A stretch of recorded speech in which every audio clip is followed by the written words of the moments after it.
At 78, I lost my son. What I learned changed me forever. At 78 years old, I lost my son. It was not a long illness, nor something we could anticipate. It was sudden, like a shadow falling without warning. And from that day on, my life changed forever. Not because the world stopped, but because everything I was became different. This is not a video to talk about pain as a wound that never heals. I do not come to weep, nor to bring sadness. I come to share what that loss taught me. Because when you lose a child, you see life from a place no one wants to reach, but from which you can learn things you simply did not notice before. The words you are about to hear do not come from a book or a theory. They come from a heart that has felt how silence settles in the house. They come from the days when you wonder if it still makes sense to get up. And they also come from the moments when, without looking for it, something brings you back a bit of light. If you have also lost someone, or if you are afraid of doing so, I invite you to stay with me. Because although I cannot give you back what you have lost, perhaps I can help you view that pain from another place. A place of calm, of memory, and above all, of love. What I learned after losing my son changed me profoundly. And if you are willing to listen, perhaps it may touch your heart as well, and teach you something valuable, even if you are not going through a period of mourning. Before continuing, I would like to get to know you a little better. Tell me in the comments how old you are and where you are watching this video from. I would love to know. Mark. I remember exactly what I was doing that day. Not because it was special, but because ever since then, every detail has been etched as if I had lived it in slow motion. It was an ordinary morning. I had gotten up, prepared my breakfast, and was looking through some old photos. I was not expecting any calls, nor did I have any important plans. And then, the phone rang. At first I thought it was a routine call. Maybe someone from the family. Maybe my son. But when I answered, I immediately knew something was wrong. The voice on the other end was trembling. It was my daughter-in-law. She only said my name. And then there was silence. A silence longer than any heart can bear. I do not remember the words that followed clearly. I remember the coldness. I remember that the world, as I knew it, went dark in an instant. She said my son had died, that he did not suffer, that it was sudden, that they had done everything they could. And I said nothing. I stood there with the phone pressed to my ear, listening to someone explain that my son was no longer there, as if that could be understood, as if something like that could make sense. Then came denial. I got up, walked through the house, as if searching for proof that it was not real. Maybe I was dreaming. Maybe I had heard wrong. But no, it was true. And the more I repeated it in my mind, the more unreal it became. Time went on. Minutes passed. The clock kept ticking. But inside me, everything stopped. I had no appetite. I was not thirsty. I had no words. I sat in the same armchair where I had watched him play as a child. I closed my eyes. I wanted to go with him, but I did not. That was the first lesson, that when you lose a child, the body remains, but the soul shatters into 1,000 pieces, and still, you keep breathing.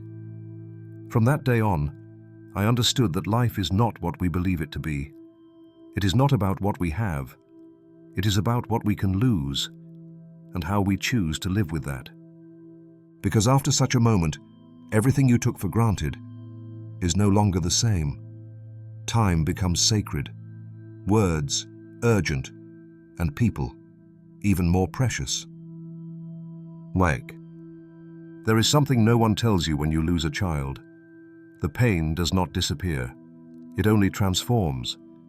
At first, you feel like you cannot breathe, that the world ought to stop, but it keeps spinning as if nothing happened.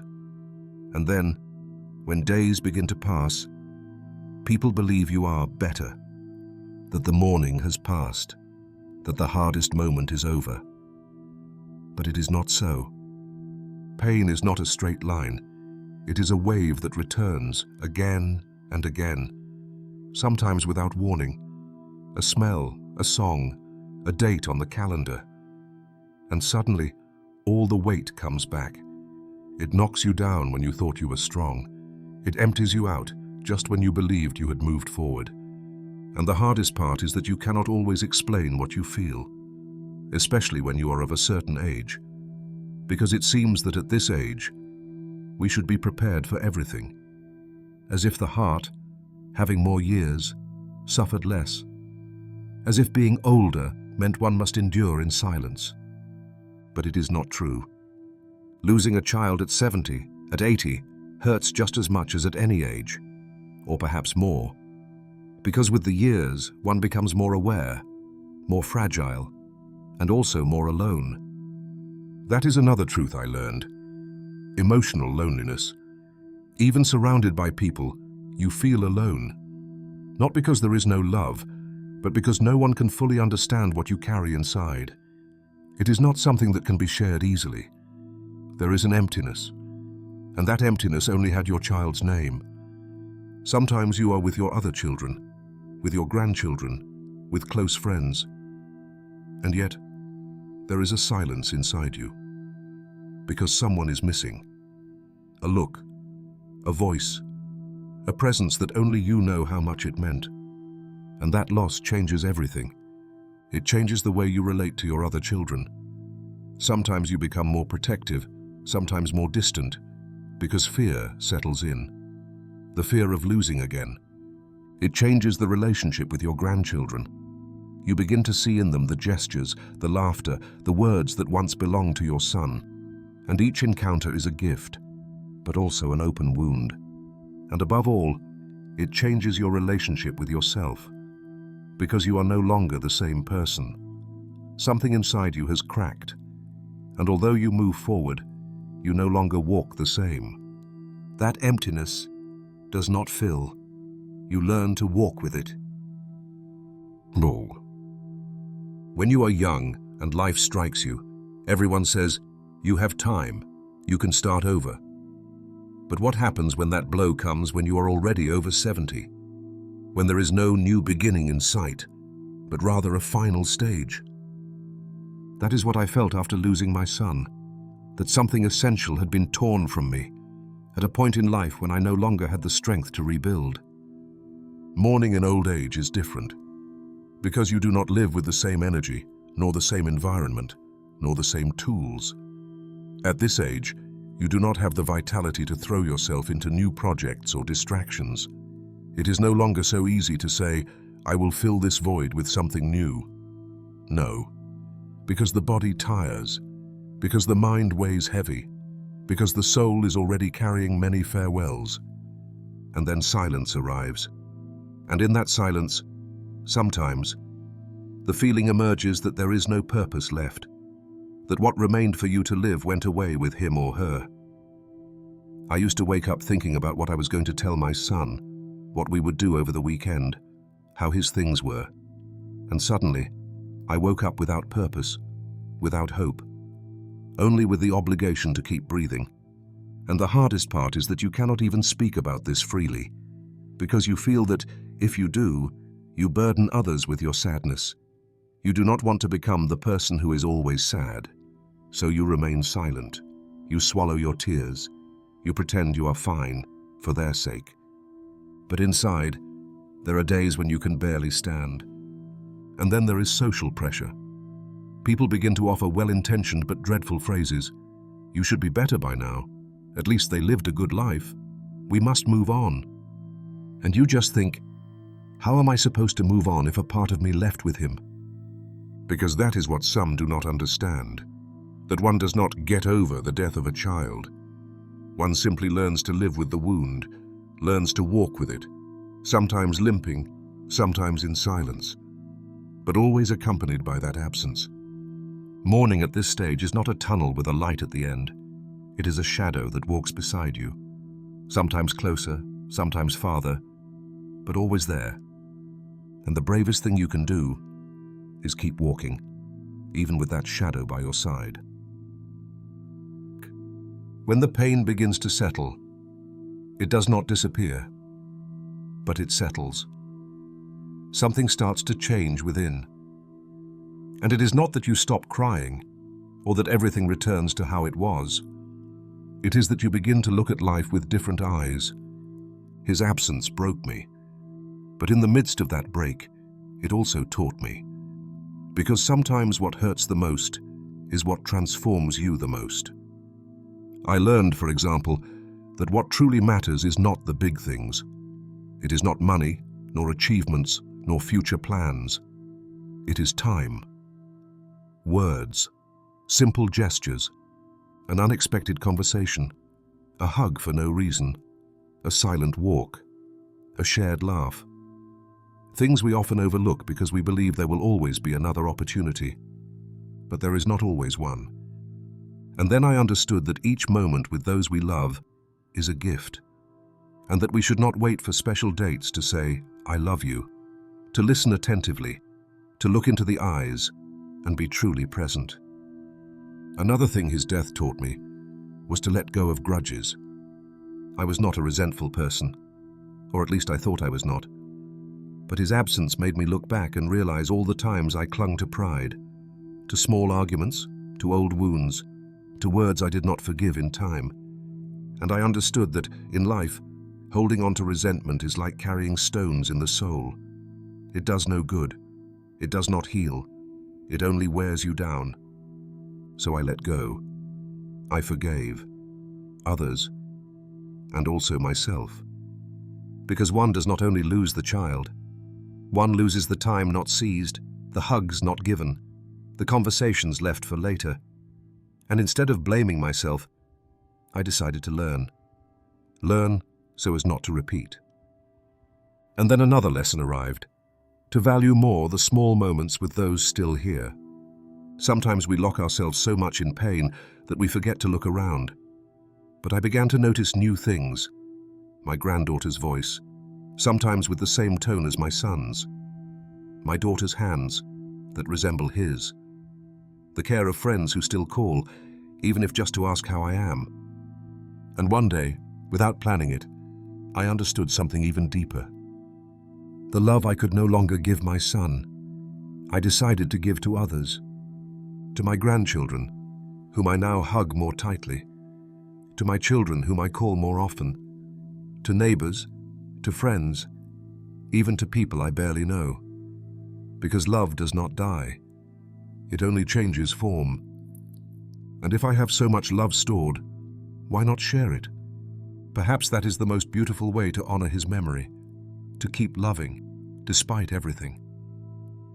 There comes a moment, after the sharpest pain, when you ask yourself a difficult question. What now? What do I do with this emptiness?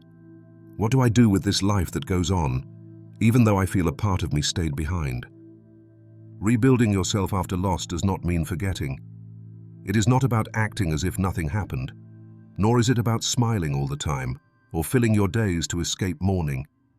It is rather about finding a way to walk with that pain, without letting it shatter you at every step. The first thing I learned was that silence does not help. Bottling everything up, pretending you are okay, is not courage. It is exhaustion. Grief needs to be heard. It needs words, tears. It needs to come out, even if only softly, even if only in front of one trusted person. I began by speaking to myself. At home, in the quiet, I would talk to my son as if he could hear me. I told him how I felt, how hard it was, how much I missed him. And although no one answered, I felt a little less alone. Then I dared to share with others. I discovered that there are more people than we imagine going through similar silences. And there I found another key: connection. Telling my story did not only help me, it helped others too. Because when you speak from the heart, there is always someone listening who needs to hear exactly that. I also understood that rebuilding requires purpose. It does not have to be something grand. It does not need to be a huge mission or a radical transformation. Sometimes, simply having a reason to get up each day is enough. In my case, it was writing. I began writing letters, notes, memories, sometimes for myself, sometimes thinking of him. And those words became bridges. They helped me transform sadness into something with shape, meaning, direction. Others find it by helping people who have also lost someone, by supporting, listening, offering words where there was once silence. Because when you help another to stand up, you stand up a little yourself. There is something very powerful in turning memory into action, in not stopping at what was, but making what you lived with that person live on, through you. I do not want to forget my son. I never will. But I do want to live in a way that honors him. Every kind gesture, every sincere word, every step I take toward the light is an echo of his life in mine. And when people ask me how I got over it, I will tell the truth. I did not get over it. I learned to live with his absence and to fill it, little by little, with love. If you have made it this far, you may have something I no longer have. The chance to dial your child's number and hear their voice. And if you do, please do not take it for granted. So often we think there is time, that tomorrow there will be a better moment to call, to ask forgiveness, to say what we feel. But I tell you this with my heart in my hand, there is not always a tomorrow. I also thought I would have more afternoons to share a coffee, more slow walks, more quiet talks. I thought there would be time to tell him how much I loved him, even though he already knew. And of course, deep down we always believe the obvious need not be said. But it does, more than we imagine. If your son or daughter is alive, do not wait for a special date. Do not wait for them to call first. Do not wait for pride to vanish on its own. Do it now. Call them. Tell them what you may have been holding inside for years. It does not matter if the relationship is not perfect. It does not matter if there are wounds, differences, silences. What matters is that you are still in time. I have known many parents who let the days pass believing there would be a moment. And when that moment never came, regret became too heavy a burden to carry. Sometimes a simple message suffices. I am thinking of you. I want you to know I love you. Forgive me if I ever let you down. Thank you for being here. No grand speech is needed. Presence is needed. Love is needed. Humility is needed. If there is distance, draw near. If there is resentment, be the one to take the first step. If there is pride, leave it behind. Because pride is a barrier that never protected anyone. It only separates us from those we love most. I can no longer make that call. I can no longer give that hug. But you can. And if there is one thing to take from this message, let it be this. Love does not have to be perfect. It only has to be sincere and timely. Pain changed me, but it also opened my eyes. It taught me that we cannot control what we lose, but we can choose what to do with what remains. And what remains, though it pains, can also be beautiful. Today I am not the same person I was before I lost my son. But in the midst of sorrow, I discovered things I did not see before. The fragility of time, the strength I did not know I had, and the importance of loving, not when it is easy, but while we still have time. Thank you for staying with me until the end. Thank you for listening, for giving me these minutes, for letting me share something so personal. If you are going through a similar grief, know that you are not alone. There are many hearts walking with the same wound, and though the path is hard, it can be shared. If this message touched you, I embrace you from here, wherever you are. And if you have lived a loss, if there was a farewell in your life that marked you, I invite you to share it in the comments. Sometimes all we need is to write it down to begin healing. And if you see another comment that moves you, do not hesitate to reply. A kind word, a connection, can change someone's day. Before I say goodbye, I would like to know something. How old are you? And where are you watching this video from? Reading them, knowing your stories, makes me feel less alone. And if this video accompanied you in some way, perhaps you can accompany someone else by sharing it. Thank you from my heart. I'll see you in the next video.